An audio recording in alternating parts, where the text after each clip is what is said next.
아멘. 감사합니다. 우리 성가대 찬양 너무 은혜스럽고 너무 힘이 납니다. 자, 우리 옆 사람하고 인사할까요? 사랑합니다. 사랑합니다. 오늘 참 광고 때 얘기하기보다 예배 시작하면서 여러분 얘기하고 싶어요. 우리 박태석 권사님이 오셔서 예배 드려서 참 기쁩니다. 며칠 벌써 그냥 다리 때문에 몇 달을 수술도 여러 번 하시고 고생 많이 하셨는데 이렇게 건강한 모습으로 뵙게 됐어요. 또 우리 백지영 성도 봤어요? 백지영 성도도 왔어요. 백지영 성도도 왔어요. 우리 김성신 권사님은 아들 집 좀 멀리 있는데 주일은 빠지지 않고 이렇게 열심히 오십니다. 그래요. 참 감사하고. 오늘 이렇게 기쁜 얼굴을 만나서 이렇게 함께 모여 하나님께 예배를 드리고 이렇게 하니까 정말 여러분 모두 주의 이름으로 환영하며 축복합니다.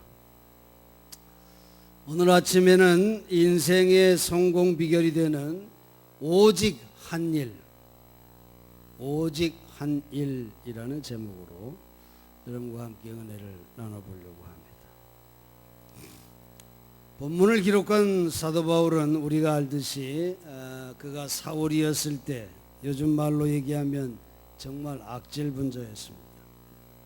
예수를 믿는 이들을 박해하는 데 앞장선 자였고 초대교회 지도자 중에 하나인 스데반 집사를 돌로 쳐 죽일 때 옷을 들고 증인으로서 그 처참한 죽음을 참관한 아주 잔인하고도 악독한 그런 인간이었습니다. 그런 사울이 변하여 바울이 됐습니다. 하나님의 사도가 되었습니다. 신약 성경의 3분의 1을 기록하고 이 글이 2000년 이상 읽혀지고 있는 정말 그 삶은 성공한 그런 삶이 아닐 수가 없습니다. 바울은 성공 비결을 성경 2절로 요약하고 있습니다. 이것은 우리 모두에게도 성공 비결이 되는 줄로 믿습니다. 오늘 13절 중반에 보면 오직 한 일, 뒤에 있는 것은 잊어버리고 앞에 있는 것을 잡으려고 표대를 향하여 그리스도 예수 안에서 하나님이 위에서 부르신 부름의 상을 위하여 쫓아가노라, 그렇게 말씀하고 있습니다. 이 비결의 초점은 오직 한 일이라고 하는 말씀에 있습니다.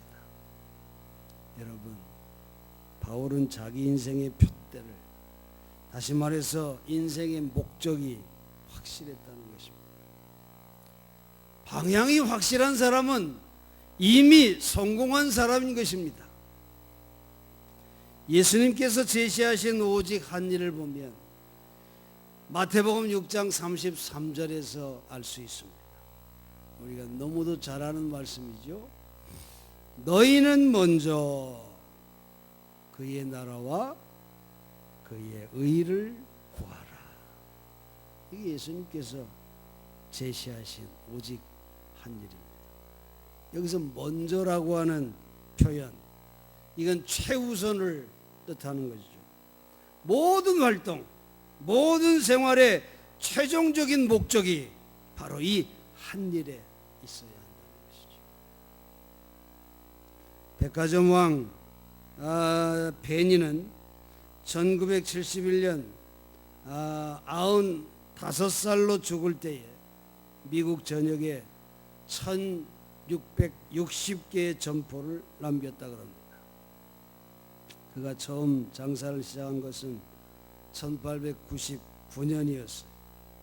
콜로라도 롱몬트에 푸죽간을 냈는데 그 지방 호텔 주방장에게 뇌물을 주지 않으면 가게를 할 수 없는 그런 상황이었습니다. 그래서 결국 그는 미천을 다 까먹고 무일푼이 되었습니다. 그러나 베니는 자기의 신념을 굳히지 않았어요. 그의 신념은 뭔가 하면 너희는 먼저 그의 나라와 그의 의를 구하라 하는 예수님의 황금률이었어요. 이 말은 올바른 방법, 진리에 의해서 하나님의 나라를 건설하기 위해 그렇게 산다고 하는 그런 의미예요. 베니는 이 황금률을 가게에다가 붙여놓고 장사를 시작했습니다. 모두가 그를 비웃고 그렇게 고지식 해서는 정말 장사를 못할 거라 이렇게 비평을 했어요. 그런데 웬일입니까? 그의 사업은 날로 날로 크게 번창을 했던 것입니다. 여러분, 이 문제는 우리 크리스천들에게 너무도 중요한 문제입니다. 예수의 원칙을 따라 살아갈 것인가? 아니면 내 생각대로 살고 그저 예수 믿는 것은 하나의 곁들이로 할 것인가? 이런 아주 중대한 문제인 것입니다. 미국 텍사스 브라운즈빌에 루비스라고 하는 식당이 있는데 이 식당의 단골 손님 중에 월터라고 하는 노인이 있었어요. 그는 참전 용사로서 하루도 빠지지 않고 이 식당에 와서 식사를 했는데 그 사람을 반갑게 대해주는 사람이 별로 없었습니다. 전쟁 후유증 때문인지 그는 종업원들에게 아주 무례하고 까다롭게 굴었습니다. 뭔가 불만족스러우면 큰 소리로 욕설을 퍼부어대기도 했어요. 월터가 식당에 들어오면 사람들이 슬슬 피하고 그 자리를 피했습니다.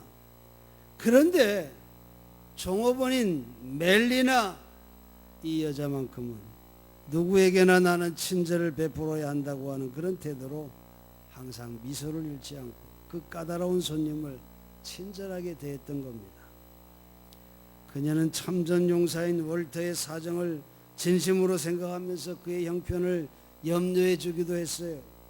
언행이 거칠고 험한 월터였지만은 이 종업원 멜리나에게만큼은 함부로 대하지 않았습니다. 멜리나는 무려 7년 이상 월터의 전속 종업원처럼 그가 매일 오면 그를 그렇게 정성껏 섬겼습니다. 그런데 하루도 빠짐없이 왔더니 월터가 한동안 나타나지 않는 거였어요. 궁금하게 여기던 멜리나는 수소문 끝에 월터 노인이 세상을 떠났다고 하는 것을 알게 됩니다. 그리고 월터가 세상을 떠나면서 남긴 유언을 전해 듣게 됩니다. 그 유언은 월터의 집과 자동차, 그의 모든 재산을 누구에게 줘라? 멜리나에게 줘라. 이런 유언을 듣게 됐어요. 참전 용사인 노인 월터는 그에게 필요했던 것은 식당의 음식만은 아니었다는 겁니다. 정작 그가 필요로 했던 것은 그의 사정을 진심으로 생각해 주는 사람, 사랑을 나누고 이해해 주는 사람, 그런 사람이 필요했던 거죠.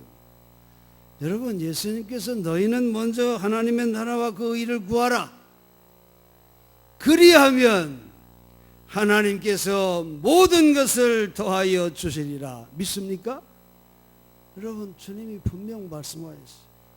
정말 멜리나의 종업원의 삶의 모습은 바로 이런 하나님의 의를 구하고 하나님의 사랑을 나누고 겸손히 섬기고 봉사하는 이런 분명한 크리스찬의 아름다운 삶의 원칙이 있었기 때문에 하나님의 주님의 약속의 말씀대로 그 외에 필요한 모든 것, 할렐루야, 하나님이 주신다는 거예요.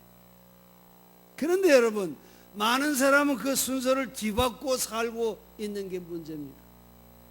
먼저 다른 것을 구하는 데 원칙을 두고 하나님의 나라와 그의 의, 곧 하나님이 보여주신 길은 그다시 중요하게 생각하지 않고 있다고 하는데 문제가 있다는 것이죠.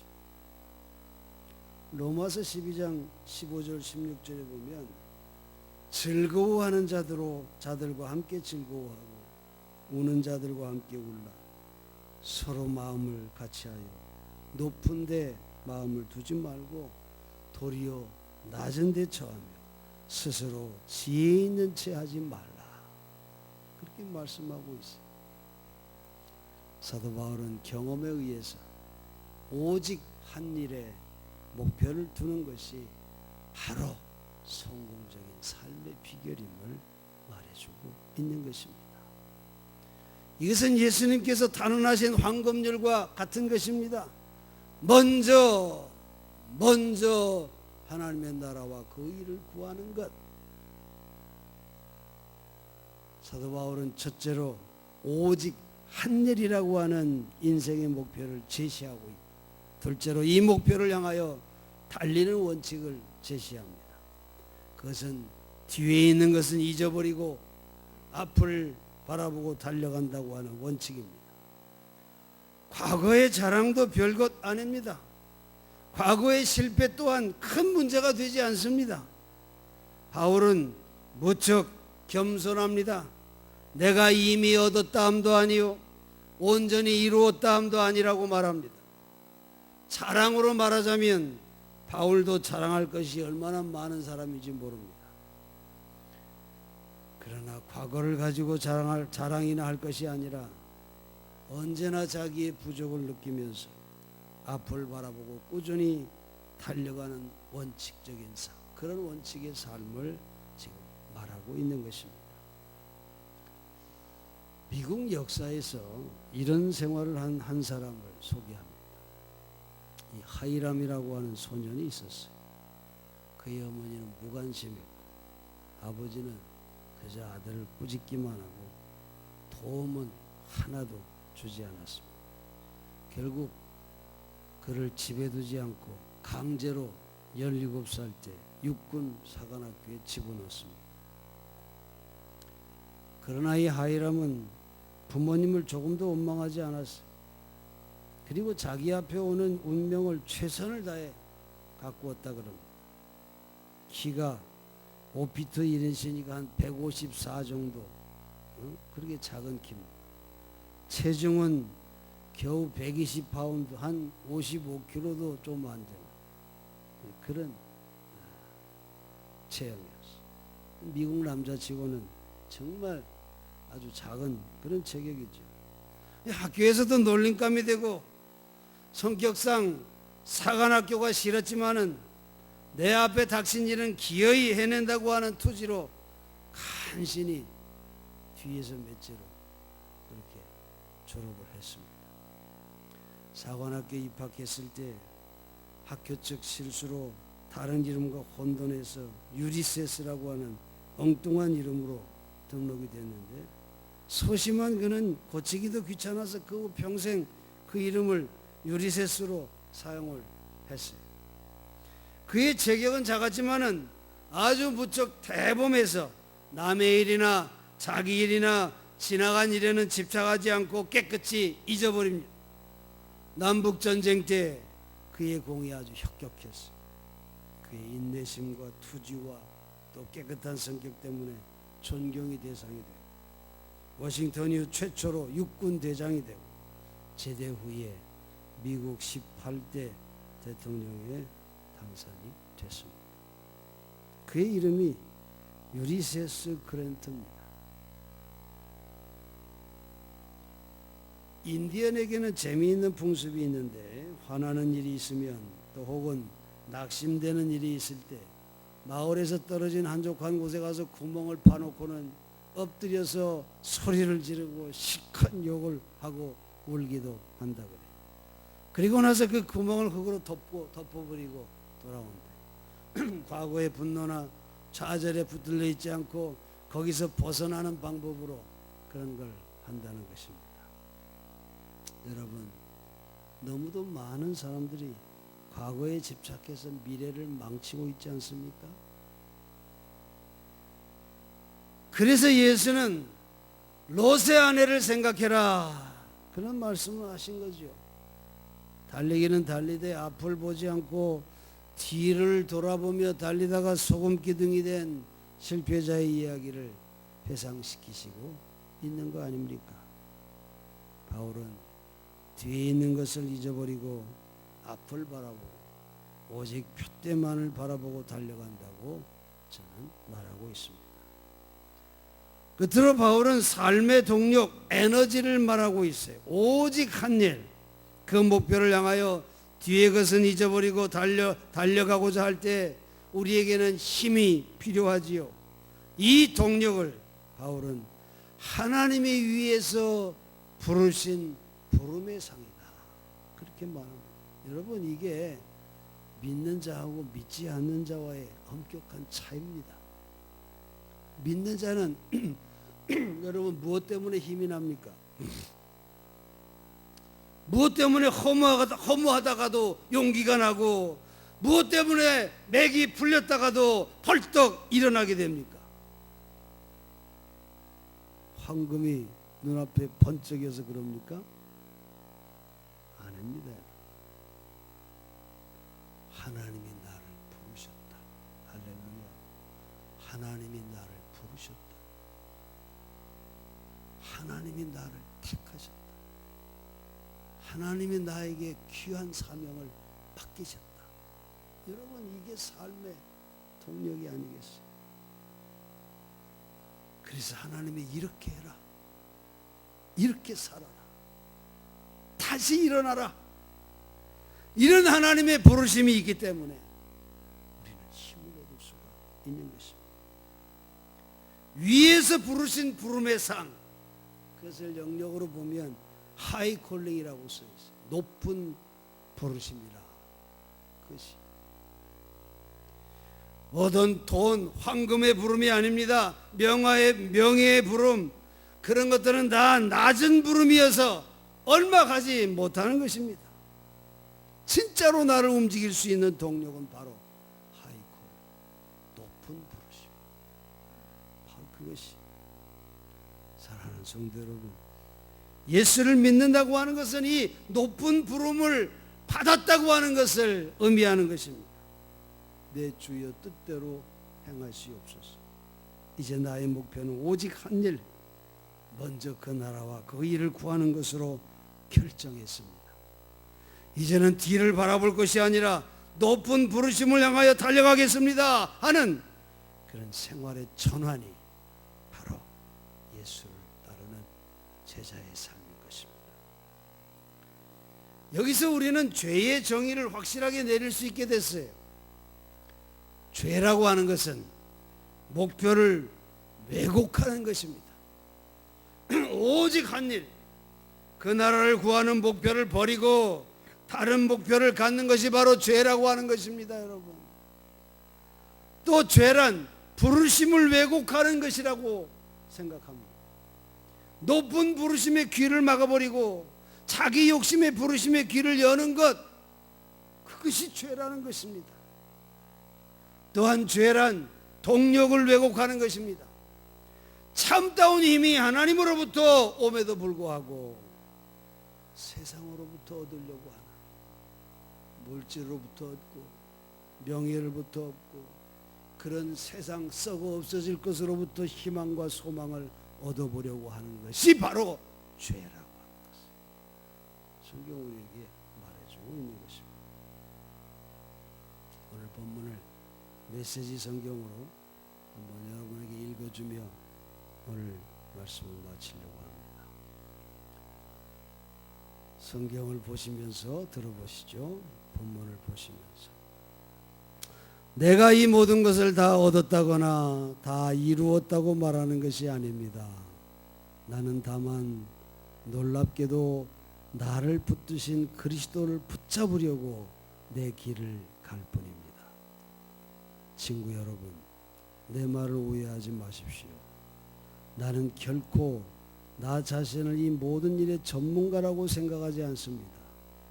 나는 하나님께서 우리를 손짓하여 부르시는 그 목표, 곧 예수만을 바라볼 뿐입니다. 나는 달려갈 뿐 되돌아가지 않겠습니다. 그러므로 하나님께서 우리를 위해 마련하신 것을 모두 얻으려는 사람들은 그 목표에 초점을 맞추어야 합니다. 여러분이 전적인 헌신에 못 미치는 것은 마음에 품더라도 하나님께서 여러분의 흐려진 시야를 깨끗하게 하심으로 결국 여러분은 보게 될 것입니다. 이제 우리가 올바른 방향에 들어섰으니 그 방향을 유지해야겠습니다. 친구 여러분, 내 뒤를 잘 따라오십시오. 같은 목표를 향해 우리와 같은 길을 달려가는 사람들을 놓치지 마십시오. 저기 바깥에는 우리와 다른 길을 걷고 다른 목표를 택하면서 여러분을 그 길로 끌어들이려고 하는 자들이 많습니다. 그들을 조심하라고 여러 차례 경고했지만 유감스럽게도 다시 경고할 수밖에 없습니다. 그들은 편한 길만 바랍니다. 그들은 그리스도의 십자가를 싫어합니다. 그러나 편한 길은 막다른 길일 뿐입니다. 편한 길을 걷는 자들은 자신의 배를 신으로 삼습니다. 트림이 그들의 찬양입니다. 그들의 머릿속에는 온갖 먹는 생각뿐입니다. 그러나 우리에게는 더 나은 삶이 있습니다. 우리는 하늘의 시민입니다. 우리는 구원자이시며 주님이신 예수 그리스도가 오시기를 기다립니다. 그리스도께서 오셔서 우리의 썩어질 몸을 그분의 몸과 같은 영광스러운 몸으로 바꾸어 주실 것입니다. 그분은 능하신 솜씨로 만물을 마땅히 있어야 할 자리, 곧 그분 아래와 주위에 머물게 하시는데 바로 그 능하신 솜씨로 우리를 아름답고 온전하게 해 주실 것입니다. 기도하겠습니다.